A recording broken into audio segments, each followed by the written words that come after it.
আসসালামু আলাইকুম ওয়া রাহমাতুল্লাহি ওয়া বারাকাতুহু। আলহামদুলিল্লাহ ওয়াসসালাতু ওয়াসসালামু আলা রাসূলিল্লাহ ওয়া আলা আলিহি ওয়া আসহাবিহি ওয়া মান ওয়ালা ওয়া বা'দ।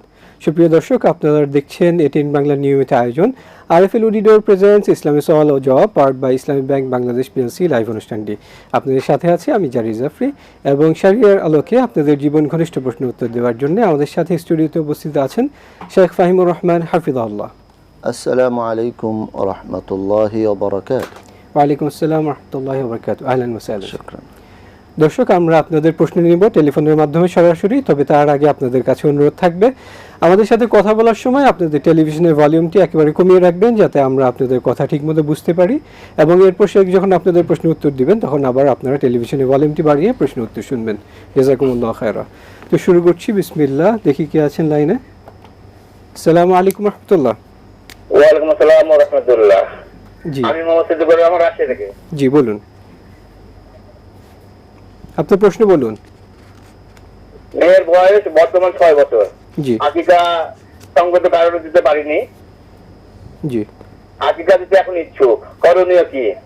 আচ্ছা, ঠিক আছে। আর কোনো প্রশ্ন? কিভাবে উক্ত গোশত বন্টন করতে হবে? জি, কিভাবে উক্ত গোশত বন্টন করতে হবে? আচ্ছা, ঠিক আছে, ধন্যবাদ। আসসালামু আলাইকুম। ওয়ালাইকুম আসসালাম ওয়া রাহমাতুল্লাহ। শেখ। আলহামদুলিল্লাহ ওয়াসসালাতু ওয়াসসালামু আলা রাসূলিল্লাহ, আম্মা বা'দ। জি ভাই প্রশ্ন করলেন, মেয়ের বয়স এখন 6 হয়ে গেছে, আকিকা দিতে ইচ্ছুক। আসলে আকিকা দেওয়ার সুন্নাহ সময় হলো যে সন্তান জন্ম হওয়ার 7ম দিনে। 7ম দিনে আকিকা করবে এবং তার সুন্দর একটি নাম রাখবে। যদি কেউ কেউ বলেছেন যে 7ম দিনে পারল না, কোনো প্রাকৃতিক দুর্যোগ বা ওনার অসুবিধা, অসুস্থতা, বিভিন্ন কারণে, তাহলে হয়তো 14তম দিনে বা 21তম দিনেও দিতে পারবে। এটা একটা মতামত আর কি। তবে সুন্নাহ হলো 7ম দিনে আকিকা দেওয়া এবং তার একটা নাম রাখা। এরপরে আকিকাটা আর ওই ধরনের সুন্নাহ থাকে না, নফল হয়ে যায়। তো আপনি সেক্ষেত্রে যদি তার পক্ষ থেকে সাদাকা করতে চান, এটা করতে পারেন। আর গোশত বন্টনের যে নিয়মটা, এর কোনো শরঈ বিধিবদ্ধ নিয়ম নেই। তবে সাধারণত যেহেতু আমাদের প্রত্যেকেরই সম্পদে গোরাবাদের হক আছে, আত্মীয় স্বজনের হক আছে, সুতরাং আপনি ওই গোশত থেকে আত্মীয় স্বজনদেরকেও বন্টন করতে পারেন, গরিবদেরকেও দিতে পারেন, আর নিজেরাও খেতে পারেন। মুস্তাহাব তরিকা হলো 3 ভাগ করা, নিজেদের জন্য 1 ভাগ, গরিবদের জন্য 1 ভাগ, আত্মীয় স্বজনদের জন্য 1 ভাগ। আল্লাহ তাআলা আমাদের নেক আমলগুলো কবুল করেন। আমিন, জাযাকাল্লাহু খায়রা। দর্শক, এরপর দেখি কি আছেন লাইনে। আসসালামু আলাইকুম রাহমাতুল্লাহ। ওয়া আলাইকুম আসসালাম ওয়া রাহমাতুল্লাহি ওয়া বারাকাতুহু। আমি সুনামগঞ্জ জলমপাড়া থেকে ইনুল বলছিলাম। জি বলুন। আমার 3টে প্রশ্ন। প্রথম প্রশ্নটা হলো যে আস্তাগফিরুল্লাহ ও দুরূদ শরীফ পাঠ করা, এই দুইয়ের মধ্যে কোনটা অধিকতর উত্তম? আচ্ছা, দুই নম্বর প্রশ্ন হলো যে আল্লাহর প্রদত্ত কোরআন এবং রাসূলের সুন্নাহ, এই দুইয়ের বাইরে কোনো ইসলাম আছে কি? আচ্ছা। আর 3 নম্বর প্রশ্ন হলো যে আল্লাহর প্রদত্ত দুই খুশির ঈদের দিনের সঙ্গে মানুষ প্রদত্ত কোন খুশির দিনের যখন তুলনা করা হয়, তাদের সম্বন্ধে কি বলবেন? কিসের তুলনা?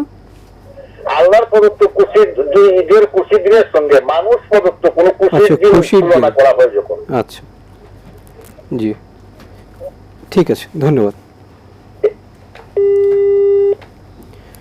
শেখ। জি, আমার প্রশ্নটা কি? প্রথম প্রশ্ন ছিল আস্তাগফিরুল্লাহ এবং দুরূদ শরীফ, কোনটা উত্তম আর কি? আচ্ছা, মাশাআল্লাহ। আস্তাগফিরুল্লাহ আপনি ইস্তেগফার করা আর দুরূদ পাঠ করা, দুইটাই আলাদা আলাদা উত্তম আমল। সুতরাং এখানে উত্তম বলা একটা বিষয় হলো যে হ্যাঁ, আপনার ইস্তেগফার করা রব্বুল আলামিনের দরবারে এটা গুরুত্বপূর্ণ, কারণ প্রত্যেকটা মানুষের জন্য ক্ষমা আল্লাহ তাআলার পক্ষ থেকে যদি প্রাপ্ত হয়ে যান তিনি, এই ক্ষমার দ্বারা তার প্রভূত কল্যাণ আসবে। পাশাপাশি আমরা এটাও দেখতে পাই যে কেউ যদি দুরূদ শরীফ বেশি বেশি পড়ে, আল্লাহ রাব্বুল আলামিন তার না চাওয়া বিষয়গুলোকেও পূরণ করে দিবেন এবং তার যত চিন্তা ভাবনা আছে আল্লাহ তাআলা এগুলো থেকেও তাকে মুক্তি দান করবেন। দুটোই ভিন্ন ভিন্ন আমল এবং দুইটা আমলেই বেশি সময় দেওয়া উচিত। এই কথা বলা কঠিন, তবে আল্লাহর কাছে আমাদের সালাতে বা বিভিন্ন জায়গায় যখনই কোনো দোয়ার দিকে আমরা দেখি, নবী সাল্লাল্লাহু আলাইহি ওয়াসাল্লাম ইস্তেগফারের জন্য অনেক বেশি উদ্বুদ্ধ করেছেন এবং বিভিন্ন জায়গায় রাব্বিগফিরলি, আমাদেরকে ক্ষমা করুন, আমাকে ক্ষমা করুন, এই ক্ষমার দোয়া চাওয়া হয়। লাইলাতুল কদরেও আল্লাহ রাসূল সাল্লাল্লাহু আলাইহি ওয়াসাল্লাম দোয়া শিক্ষা দিয়েছেন, আল্লাহুম্মা ইন্নাকা আফুউন, হে আল্লাহ আপনি ক্ষমাশীল, তুহিব্বুল আফওয়া, ক্ষমা করাকে পছন্দ করেন, ফাআফু আননি, আমাকে ক্ষমা করে দেন। সুতরাং এই যে ক্ষমা চাওয়াটা, এটা গুরুত্বপূর্ণ, অনেক গুরুত্বপূর্ণ। তবে আলাদা কোনটা বেশি গুরুত্বপূর্ণ এইভাবে না বলে দুইটা আমলই আমরা করি, আর ইস্তেগফার বেশি বেশি করা উচিত। জাযাকাল্লাহু খায়রা। দর্শক, আপনারা দেখছেন আরএফএল রিডার প্রেজেন্স ইসলামিক সওয়াল ও জবাব powered by Islamic bank Bangladesh PLC live অনুষ্ঠানটি। সময় হচ্ছে একটি বিজ্ঞাপন বিরতিতে যাবার। বিরতির পর আবারও ফেরত আসছি ইনশাআল্লাহ, আমাদের সাথেই থাকবেন বিইذنিল্লাহ।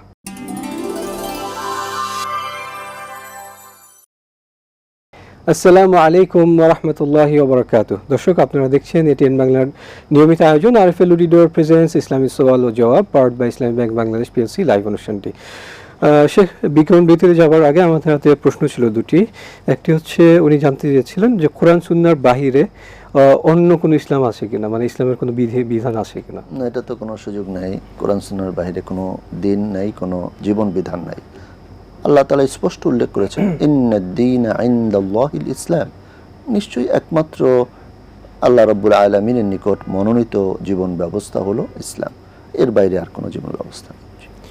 এখানে আরেকটা জিনিস একটু কনফিউশনের বিষয় থাকে যে যেমন মুআয ইবনে জাবাল রাদিয়াল্লাহু আনহু রাসূল সাল্লাল্লাহু আলাইহি ওয়াসাল্লাম বলেছেন যে তুমি একটা নতুন বিষয় আসলে তুমি এটা কিভাবে, ইয়েমেনে যখন ওনাকে পাঠাইছেন তখনই বলছেন যে বিমা তাকদি ইয়া মুআয, মুআয রাদিয়াল্লাহু আনহু, মানে নবীজি বললেন যে মুআয তুমি কিসের দ্বারা ফয়সালা করবে? তিনি বললেন বি কিতাবিল্লাহ। তখন বললেন ফা ইল্লাম তাজিদ, কিতাবে না পাও, ফাবি সুন্নতি রাসূলিল্লাহ, তার নবীজির সুন্নত অনুযায়ী করব। সেখানেও যদি না পাও, আজিতাহিদু বিরাই, কোরআন সুন্নাহর উপর ভিত্তি করে আমি রায় দিব, ইস্তেহাদ করব। সুতরাং কোরআন সুন্নাহর বাইরে জীবন বিধান নাই। জি, জাযাকাল্লাহু খায়রা। শেখ, আরেকজন কলার আছেন, আমরা একটু প্রশ্ন নিয়ে নিচ্ছি। আসসালামু আলাইকুম ওয়া রাহমাতুল্লাহ।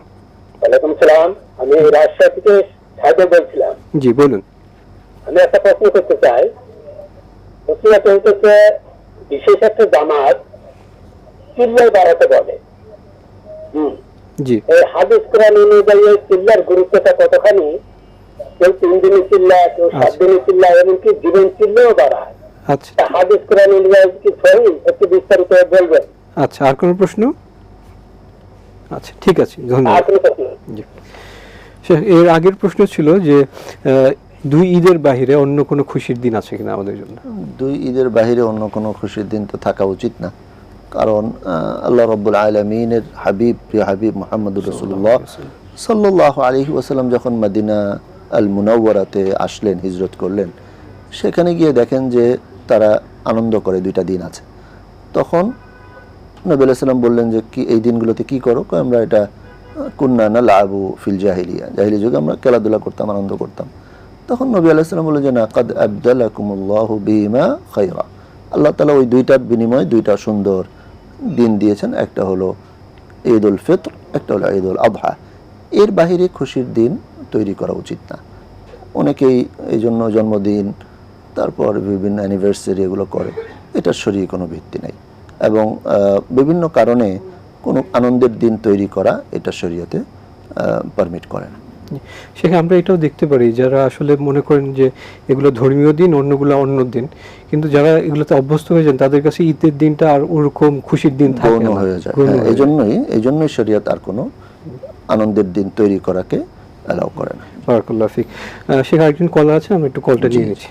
আসসালামু আলাইকুম ওয়া রাহমাতুল্লাহ। ওয়ালাইকুম আসসালাম। জি, আমি ঢাকা বাড়ি দেওয়া থেকে বলছি। জি বলুন। আমি বলছিলাম যে সবে কদরের রাত্রে বিভিন্ন মসজিদে খতম করানি হবে। ভালো লক্ষ্য টাকা দিবে, এটা ঠিক আছে, কিন্তু খারাপ লক্ষ্য হালাল টাকা দিবে। খারাপ লক্ষ্য যখন প্রচুর হালাল টাকা দেয়, তখন তাদের জন্য দুই সময় জান্নাতের জন্য দোয়া করতে হবে, পানির দরে তাদেরকে জান্নাত দিতে হবে।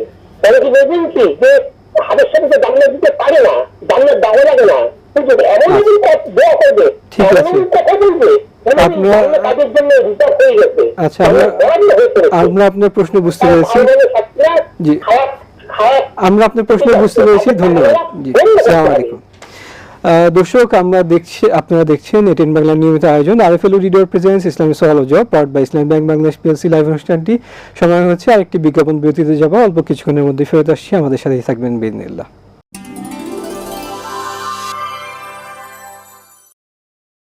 আসসালামু আলাইকুম ওয়া রাহমাতুল্লাহি ওয়া বারাকাতুহু। দর্শক, আপনারা দেখছেন আরএফএল রিডার প্রেজেন্স ইসলামিক সওয়াল ও জবাব powered by Islamic bank Bangladesh PLC live অনুষ্ঠানটি। শেখ বিজ্ঞাপন বিরতিতে যাওয়ার আগে আমাদের হাতে কয়েকটি প্রশ্ন ছিল, তবে তার আগে আরেকজন কলার আছেন, আমরা একটু প্রশ্ন নিয়ে নিচ্ছি। আসসালামু আলাইকুম ওয়া রাহমাতুল্লাহ।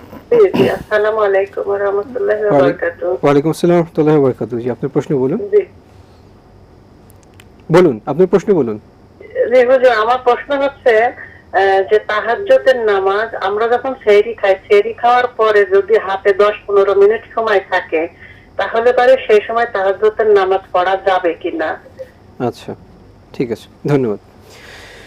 শেখ, এর আগে আমাদের যে প্রশ্ন ছিল, উনি চিল্লা ব্যাপারে জানতে চাচ্ছিলেন যে এটা কোরআন হাদিসের। আচ্ছা, চিল্লা শব্দটাই তো আরবি ভাষার না, সুতরাং এটা কোরআনে পাওয়ার আশা করা যাবে না। আমরা অবশ্য দেখতে পাই যে মুসা আলাইহিস সালামের সাথে মানে আল্লাহ রাব্বুল আলামিন ওনাকে জন্তুর পাহাড়ে ডেকেছিলেন এবং কোরআন মাজিদে আয়াত নাজিল করা হয়েছে, ওয়াইজ ওয়া'আদনা মুসা 40 লাইলা, সেখানে 40 রজনীর কথা বা 40 দিনের কথা বলা হয়েছে। তবে বর্তমান 40 দিনের চিল্লার সাথে এটাকে এভাবে মিলানোর কোনো সুযোগ নেই। এখন যেটা চিল্লা যায়, এটা হয়তো ওনারা মানে দিনের দাওয়াত দেওয়ার জন্য একটা কাজ করতেছেন, তাদের একটা পদ্ধতি এটা। তবে মানে কোরআন সুন্নাহর আলোকে এই চিল্লাকে ডিফাইন করার কোনো সুযোগ নেই। এইভাবে বলতে পারি যে এই 40 দিন বা এই চিল্লাতে গেলে এরকম সওয়াব হবে ফিক্সড, এটা কোরআন সুন্নাহ এটা বলার কোনো সুযোগ নেই। আমভাবে দাওয়াতি কার্যক্রম হিসেবে। হ্যাঁ, সেটা তো ভালো জিনিস, মানুষকে দিনের পথে ডাকা। তবে 40 দিন কেউ যদি তাকবীরুল্লাহর সাথে ফরজ সালাত আদায় করে, 5 ওয়াক্ত ফরজ সালাত, তাহলে তার দুইটা গুরুত্বপূর্ণ ফজিলত রয়েছে। এক নম্বর হলো আল্লাহ রাব্বুল আলামিন তাকে নিফাক থেকে মুক্তি দিবেন, দ্বিতীয় নম্বর হলো আল্লাহ তাআলা তাকে জাহান্নাম থেকে মুক্তি দিবেন। এটা হাদিসে পেয়ে যায়। জাযাকাল্লাহু খায়রা। শেখ, এরপরে প্রশ্ন ছিল যে উনি আসলে ওনার কলটা আমাদের কেটে দিতে হয়েছে। দর্শক, আমাদেরকে প্রশ্ন করার সময় আপনাদের বিষয়টা একটু বোঝানোর জন্য যতটুকু ভূমিকা দরকার ততটুকু বললে ভালো হয়, কারণ অন্য প্রশ্নকর্তাও থাকেন, সেজন্য দুঃখিত, কিন্তু আমাদের আপনার কলটা আগে কেটে দিতে হয়েছে। সেগুলি জানতে চাচ্ছিলেন যে কদরের রাতে অনেক দোয়া হবে, সেইখানে অনেকে দেখা যায় যে উনি হারাম ওনার ইনকাম, ওইখান থেকে উনি দোয়া করছেন, টাকা দান করছেন, তার জন্য আবার ওনার জন্য দোয়া করা হচ্ছে।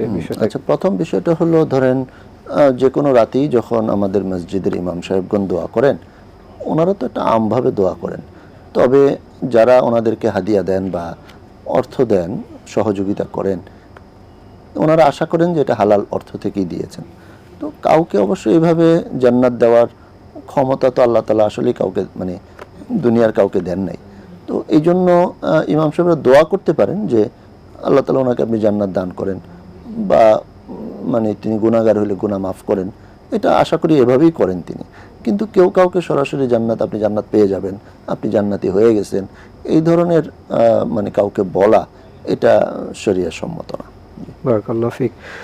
শেখের পরে প্রশ্ন করতে জানতে চাচ্ছিলেন যে শহরের পরে যদি 10 মিনিটের মতো সময় থাকে, ওই টাইমে তাহাজ্জুদ পড়া যাবে? হ্যাঁ, আপনার সাহরি খাওয়া হয়ে গেছে, কিছুটা সময় আপনি পেলেন, সেই সময় আপনি সালাত আদায় করেন, তিলাওয়াত করেন, জিকির আজকার করেন, দোয়া মুনাজাতে আপনি লিপ্ত হন, কারণ শেষ সময়ের দোয়াগুলো আল্লাহর দরবারে কবুল হয়। আপনি সাজদায় দোয়া করেন, রুকুতে দোয়া করেন, সুযোগ আছে, কোনো অসুবিধা নেই। জি, বারাকাল্লাহু ফিক। দর্শক, এরপর দেখি কি আছেন লাইনে। আসসালামু আলাইকুম ওয়া রাহমাতুল্লাহ। জি, আপনি প্রশ্ন বলুন। নামাজের ভিতরে নামাজের বাইরে একাধিকবার প্রতিবার কি বিসমিল্লাহ পড়তে হবে? নামাজের বাইরে বলছেন? নামাজের ভিতরে অথবা নামাজের বাইরে, আমি মনে করেন 10 বার 20 বার আমি সূরা ইখলাস পড়ব, ঠিক আছে, প্রতিবার বিসমিল্লাহ পড়তে হবে কিনা? আচ্ছা, ধন্যবাদ। আরেকটা প্রশ্ন হলো, আয়াতুল কুরসি পড়ার আগে বিসমিল্লাহ পড়তে হবে না আউযুবিল্লাহ পড়তে হবে? আচ্ছা, ঠিক আছে, ধন্যবাদ। আসসালামু আলাইকুম। ওয়ালাইকুম আসসালাম ওয়া রাহমাতুল্লাহ। নামাজের ভিতরে বা বাহিরে যখন আমরা নতুন কোনো সূরা পড়ব, আমরা বিসমিল্লাহ পড়ব, এটা সুন্নাহ। আর আরেকটা কি প্রশ্ন ছিল? আয়াতুল কুরসি। আয়াতুল কুরসি একই কথা, আয়াতুল কুরসিও তো আপনার কোরআন মাজিদের আয়াত। সুতরাং যখনই কোরআনের কোনো আয়াত পড়ব, আমরা তখনই আল্লাহ তাআলার কাছে বিতাড়িত শয়তান থেকে পানাহ চাবো।